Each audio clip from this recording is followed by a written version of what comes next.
Okay so hi there hello focus.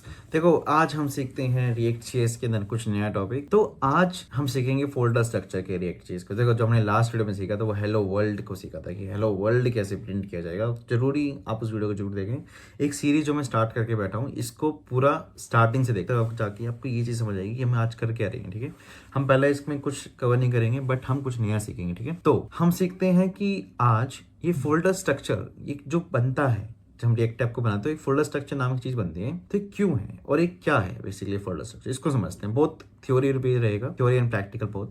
तो understand करते हैं कि फोल्डर स्ट्रक्चर क्या कहता है। ठीक है, इसके अंदर क्या क्या चीजें एक्स्ट्रा है और क्या क्या चीजें आप हटा सकते हो और क्या क्या चीजें रिक्वायर्ड हैं, उस सब के ऊपर मैं बात करूंगा। ठीक है, अब लर्निंग ऐप के अंदर आपको जो दिखेगा वो दिखेगा, सबसे पहला फोल्डर दिखेगा नोड मॉड्यूल्स का। ठीक है, देखो हमारी जो रिएक्ट जेएस है वो क्या है, एक लाइब्रेरी है। वो क्या है, एक जावास्क्रिप्ट की लाइब्रेरी है। ओके, तो ये लाइब्रेरी कैसे बनती है? लाइब्रेरी बनती है कॉम्बिनेशन ऑफ मल्टीपल मॉड्यूल्स। इस लाइब्रेरी को चलाने के लिए बहुत बड़ी लाइब्रेरी है रिएक्ट.जेएस आज के टाइम में, तो उसके अंदर बहुत सारे मॉड्यूल्स को यूज किया गया है। ठीक है, तो बहुत सारे जो मॉड्यूल्स हैं वो भी क्या होते हैं, इंस्टॉल होते हैं। ठीक है, जब इंस्टॉल होते हैं तो अपने कोड लेके आएंगे, राइट। मॉड्यूल्स क्या है, फाइल्स ही तो हैं बस। ठीक है, तो मॉड्यूल्स अगर आप वो इंस्टॉल होते हैं तो मॉड्यूल्स कहाँ जाएंगे, उनके कोड्स कहाँ हैं? उनके कोड्स हैं यहाँ पे। ध्यान रखना, एक लाइब्रेरी जो रिएक्ट.जेएस है ये चल रही है, जो इसको नोड मॉड्यूल्स की मतलब कि बेसिकली मॉड्यूल्स की रिक्वायरमेंट है चलने के लिए। ठीक है, तो सारे मॉड्यूल्स का जितना भी कोड है जिसको रिक्वायर्ड है वो सारा कोड कहाँ पे है, नोड मॉड्यूल्स फोल्डर के अंदर। Okay, so this is required file. अगर इसका दूसरा चीज क्या है कि जब भी आपको कोई रिएक्ट ऐप जिप करके भेजेगा ना, ध्यान रखना कि नोड मॉड्यूल्स ना हो, क्योंकि नोड मॉड्यूल्स हैवी डेटा होता है इसके अंदर, मतलब बहुत सारा कोड होता है। तो ये मतलब अराउंड 500-600 MB के आसपास की डेटा पड़ जाता है। तो ध्यान रखना है कि नोड मॉड्यूल्स नाम की चीज उसमें ना हो। क्यों? क्योंकि आप नोड मॉड्यूल्स को अपने आप से भी इंस्टॉल कर सकते हो। आपको सिर्फ कमांड लिखनी है npm-i। जब ये npm-i कमांड लिखते हो तो npm-i क्या करता है, npm इंस्टॉल कर देता है all the module that is required on this project. ठीक है, तो इस प्रोजेक्ट में जितनी भी रिक्वायरमेंट थी ऑटोमेटिकली सारे मॉड्यूल्स को इंस्टॉल करेगा। ठीक है, तो नोड मॉड्यूल्स रिक्वायर्ड है वो ज़्यादा, तभी तो आपकी रिएक्ट ऐप चल पाएगी। Okay, now second thing is public folder. Now what is this public? देखो नाम समझ आ रहा है कि सरकारी, पब्लिक सरकारी चीज़ है ये। तो पब्लिक फोल्डर के अंदर वो सारी चीज़ें रहेंगी जो आप पब्लिकली शो करना चाहते हो to all the users. Just like मैं अपनी वेबसाइट का होम पेज जो है वो पब्लिकली शो करना चाहता हूँ। ठीक है, मैं किसी से हाइड नहीं करना चाहता। होम पेज जैसे कि आप देखो अमेजोन का होम पेज होता है और जितने भी होम पेजेस होते हैं, आप क्या कर सकते हो, उन होम पेजेस को डायरेक्टली एक्सेस कर सकते हो। आपको कोई ऑथेंटिकेशन के लिए जरूरत नहीं है। बट वहीं पे जो लॉगिन पेज है, साइन इन पेज है, उनको आपको ऑथेंटिकेट करके जाना पड़ता है, राइट। तो पब्लिक फोल्डर क्या है यहाँ पे, डिफाइन करता है आपकी पब्लिकल चीजें। जैसे कि मेन फाइल है यहाँ पे index.html। index.html बेसिकली आपका रूट पेज है, स्टार्टिंग पेज आपकी वेबसाइट का। ठीक है, इस index.html के अंदर कुछ भी नहीं है। देखो डिव टैग है, बस एक बॉडी टैग है, तो ऊपर का कुछ मान्यता नहीं है, मतलब वो तो हेड टैग के अंदर है। ठीक है, डिव टैग के अंदर क्या है, सिंपल एक खाली डिव टैग है। और सिंपल है क्या है यहाँ पे, तो डिव है, खाली डिव है इसके अंदर। ठीक है, खाली डिव है, उसके साथ साथ कुछ है नहीं उसके अंदर, और सिंपल कमेंट्स वमेंट्स लिखे हुए हैं, तो इसे कुछ लेना देना नहीं है। मतलब एट द एंड index.html के अंदर कुछ नहीं है। तो ये बेसिकली आपका रूट पेज है। यहाँ पे आप होम पेज बना सकते हो। यहाँ पे वैसे आपको कुछ कोड करना नहीं है index.html के अंदर। ठीक है, बट ये आपका डिफाइन करता है starting page of root page of your application. ये जो रूट पेज है, ये जो स्टार्टिंग पेज है, अब जैसे मैंने बोला था कि यार ये होम पेज तो विदाउट ऑथेंटिकेशन दिखेगा, तो लॉगिन पेज कहाँ, क्या उसके लिए हम अलग से HTML फाइल बनाएंगे? नहीं। आपको पता होगा कि जो React.js है वो SPA बनाता है। SPA होता है सिंगल पेज एप्लीकेशन। हमेशा जो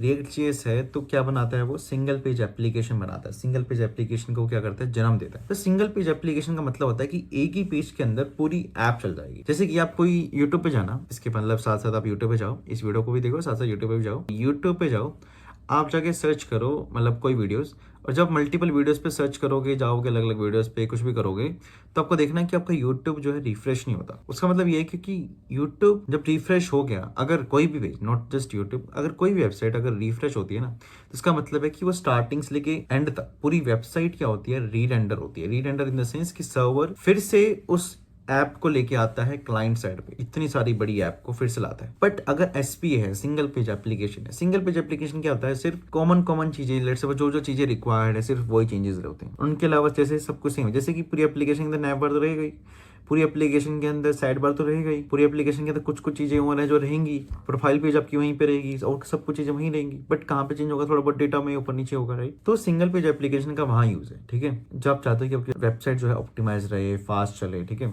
तो सिंगल पेज एप्लीकेशन रिएक्ट बनाता है, तो एक ही HTML फाइल के अंदर सब कुछ हो जाता है, ठीक है। अब वो कैसे होता है उसके लिए कौन है, SRC फोल्डर, उसके बात करते हैं। बट ध्यान रखो कि पब्लिक फोल्डर के अंदर एक index.html फाइल होनी जरूरी है, तभी आपकी एक SPA सिंगल पेज एप्लीकेशन बन पाएगी।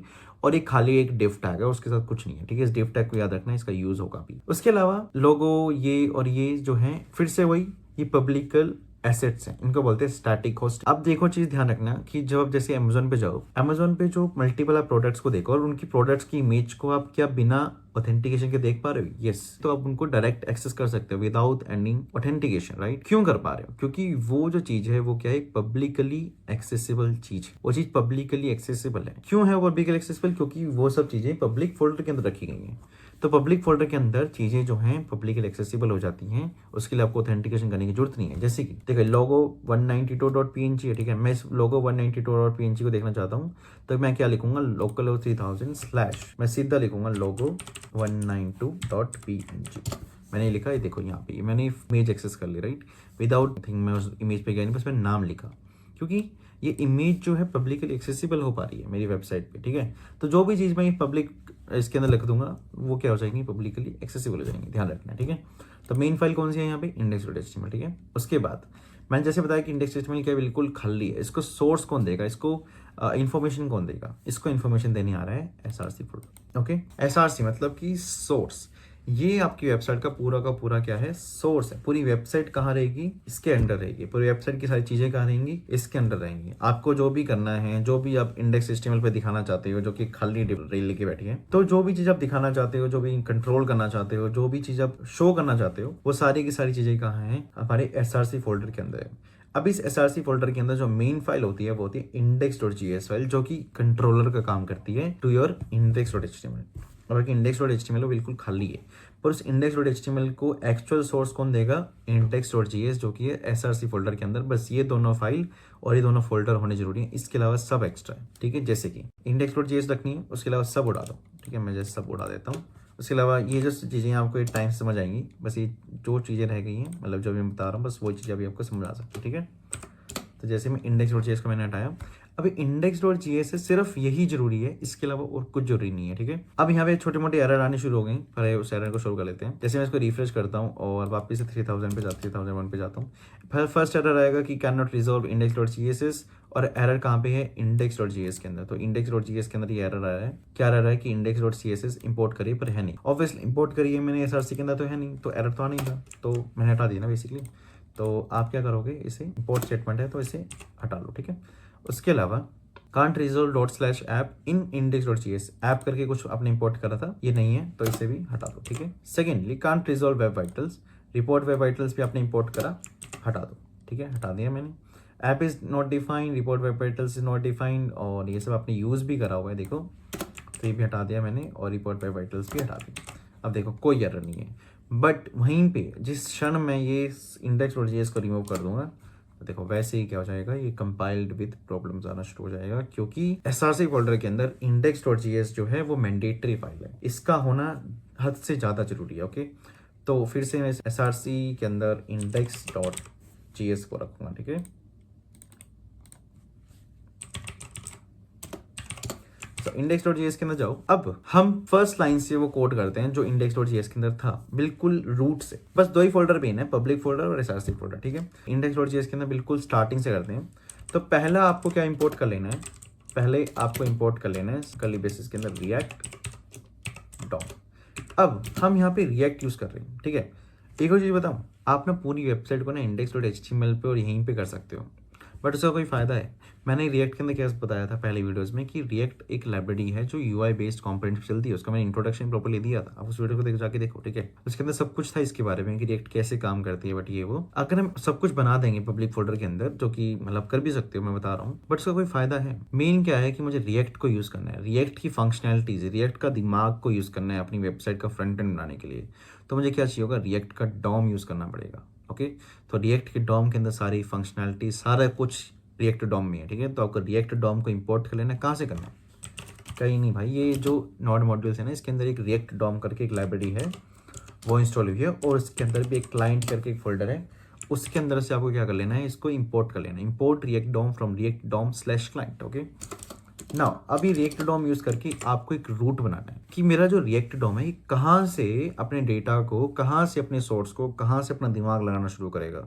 जस्ट लाइक यू, आप ये एक पॉइंट से शुरू करते हो ना, आप ये तो नहीं कि भी हवा में टक्कर मार रहे हो, आप एक पॉइंट शुरू करते हो। जैसे कि वही यहाँ पे चीज़ है कि रिएक्ट डॉम को आपको बताना पड़ेगा कि कहाँ से अपना दिमाग लगाना शुरू करना है अपनी इंडेक्स HTML फाइल के अंदर, ठीक है। तो उसके लिए पहले आप क्या बना लोगे, एक रूट, कॉन्स्ट रूट, एक वेरिएबल बना लिया हमने, नाम कुछ भी हो सकता है, वेरिएबल है स्टोर, ठीक है। जावास्क्रिप्ट आपको अगर आती है तो पता होना चाहिए कोई बात, ठीक है। तो रूट है।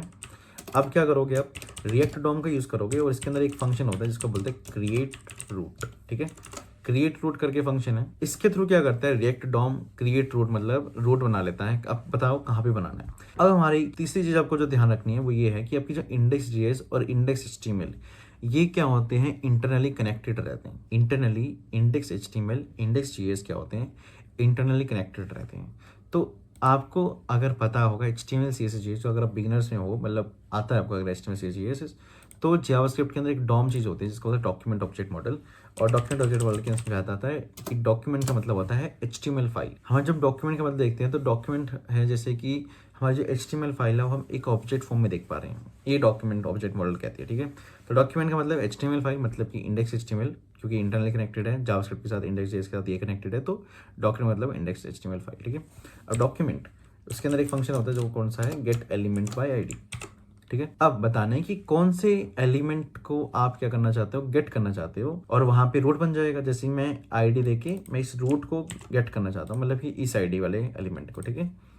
तो मैंने क्या करा, इसको पेस्ट कर दिया, क्लियर। तो रूट बन गया कहाँ पे, इस पे, क्लियर। यहाँ पे क्या बोल रहा है, export React DOM was not found in, ये ऐसे कुछ एरर आना शुरू हो गया। I think React DOM without curly braces हमेशा दिन, ये आपको करने की जरूरत नहीं है, पहले से होके आता है। पैसे आपको एक रूट की फीलिंग देना चाहते हो कि स्टार्टिंग पॉइंट से कैसे होगा, तो बेसिकली आपको बस एक कर्ली ब्रेस हटाने थे, तो ऐसा होता है, ठीक है। बस मैं एक स्टार्टिंग से बताना चाहता हूँ कि स्टार्टिंग से कहाँ से स्टार्ट आपको करना है, ठीक है। तो आपको क्योंकि फोल्डर स्ट्रक्चर देख के मोस्टली लोग डर जाते हैं कि क्या है क्या नहीं है। आई थिंक आज क्लियर है कि क्यों है क्या है, ठीक है। तो इंपोर्ट करा मैंने React DOM from React DOM slash client, const root equals to React DOM dot create root, document dot get element by ID, और बनता है रूट पे आपको वो बना देना है, ठीक है। अब जो रूट बना है, ठीक है, तो रूट के अंदर आप क्या करोगे, एक रेंडर करके फंक्शन होता है कि अब जो मेरा रूट बन गया, मेरा एक पेड़ जो है उसका पौधा उगाना कहाँ से, अब कैसे रेंडरिंग, उसके अंदर क्या क्या डालना है उस पौधे के अंदर, ठीक है। तो रूट डॉट रेंडर, मैं क्या डालना चाहता हूँ उसके अंदर, एक सिंपल टेक्स्ट हाई, कि आपको हाई टेक्स्ट दिखा। तो ये कहाँ से आया, ये आया आपके इंडेक्स और जेएस से। अभी भी हमने इंडेक्स HTML में कुछ नहीं लिखा, देखो कुछ भी नहीं है, बट कहाँ से सोर्स आया उसके लिए, रूट डॉट रेंडर। तो आप क्या कर सकते हो, यहाँ पे आप पूरी वेबसाइट को रेंडर करा सकते हो, जैसे कि H1 टैग, यानी H1 टैग को क्या करा है यहाँ पे रेंडर कराना चाहता हूँ मैं, तो मैंने लिखा जैसे H1 हेलो वर्ल्ड, ये देखो हेलो वर्ल्ड यहाँ पे क्या हो गया, रेंडर हो गया। So this is folder structure. अब इसके अलावा भी देखो गिट इग्नोर ये रह गई, इनको बता देता हूँ, सिंपल सी बात है। गिट इग्नोर, जब ये आप प्रोजेक्ट गिटहब पे डालते हो तो आप क्या क्या चीज़ें इग्नोर करना चाहते हो, राइट। मतलब आप क्या क्या चीज़ें नहीं डालना चाहते गिटहब के अंदर, जैसे कि इसका लिखा हुआ है नोड मॉड्यूल्स, क्योंकि देखो नोड मॉड्यूल्स बहुत हैवी हैं और उसको क्लाउड से डायरेक्ट आप एक्सेस कर सकते हो, तो आपको ऐसे जरूरत है नहीं गिटहब पे डालने की, तो इसलिए मैंने बोल दिया स्लैश डिपेंडेंसीज मुझे नहीं चाहिए। तो ऐसी कुछ ये चीज़ें हैं जो आप यहाँ पे लिख सकते हो कि मुझे ये सब गिट इग्नोर, जब मैं गिटहब को पोस्ट करूंगा तो गिट ये इग्नोर करते हैं, ठीक है। सेकंड आपका package log Jason, basically JSON file है, मतलब एक इन्फॉर्मेशन फाइल है जो नोड मॉड्यूल्स के अंदर जितने भी मॉड्यूल्स है ना, उनके कितने वर्जन है, वो क्या कर रहे हैं आज के टाइम में, मतलब क्या क्या वर्जन है, कहाँ पे है वो इंटरनेट पे, वो सारी इन्फॉर्मेशन उन मॉड्यूल्स के बारे में कहाँ पे है, पैकेज लॉग जेसन के अंदर। फिर एक पैकेज डॉट जेसन फाइल है, ये पैकेज डॉट जेसन फाइल है आपके प्रोजेक्ट के बारे में, कि आप अपने प्रोजेक्ट के अंदर आपने क्या क्या करा, आपका प्रोजेक्ट और एक नोड मॉड्यूल्स जो इंस्टॉल्ड हो रहे हैं उनके इन्फॉर्मेशन कहाँ पे है, पैकेज लॉग जेसन में। और पैकेज जेसन के अंदर क्या है, आपकी प्रोजेक्ट की इन्फॉर्मेशन, कि आपके प्रोजेक्ट के अंदर एक्स्ट्रा डिपेंडेंसीज क्या क्या बनी थी। ऐसे मेरी अभी कोई डिपेंडेंसी बनी नहीं है तो यहाँ पे है नहीं, क्योंकि मैंने, हाँ डिपेंडेंसी बनी हुई है रिएक्ट डॉम, रिएक्ट स्क्रिप्ट और वेब वाइटल्स करके मेरी कुछ डिपेंडेंसीज हैं। तो कभी इनकी टेंशन लेनी कि क्या है क्या नहीं, अभी कुछ नहीं समझना, जो मैं आपको बता रहा हूँ उतना क्लियर करो। तो नेम है, वर्जन, प्राइवेट, ये सब देखो इन्फॉर्मेशन है किसके बारे में, मेरी एप्लीकेशन के बारे में, ठीक है। तो ऐसा कुछ है पैकेज डॉट जेसन के अंदर, जो मेरी एप्लीकेशन इन्फॉर्मेशन रखता है, package log Jason node modules information रखता है, ठीक है। तो इनकी भी टेंशन लेनी। रीड में मतलब अपने प्रोजेक्ट के बारे में अगर आप इन्फॉर्मेशन डालना चाहते हो, कि रीड में एक फाइल देना चाहते हो, डॉक्यूमेंटेशन बनाना चाहते हो, तब यहाँ पे एक रेड में फाइल बनती है, तो उसके अंदर आप बना सकते हो। कुछ भी इसमें जरूरत नहीं है, कुछ बहुत सिंपल फोल्डर स्ट्रक्चर होता है रिएक्ट जेएस का। So thank you for this. अब हम इस वीडियो करते हैं एंड। अगर आपको वीडियो पसंद आए तो आपको पता है क्या करना है, वो मैं रिपीटिंग कर रहा तो इट्स अप टू यू क्या करना है। अब सेकंड थिंग जो मेनली करनी है वो आपको करनी है शेयर, बस कि आप बस अपनी कम्युनिटी के साथ, अपने फ्रेंड्स के साथ, अपने सर्कल के साथ शेयर करो और मेक देम अंडरस्टैंड कि रिएक्ट इज ईजी।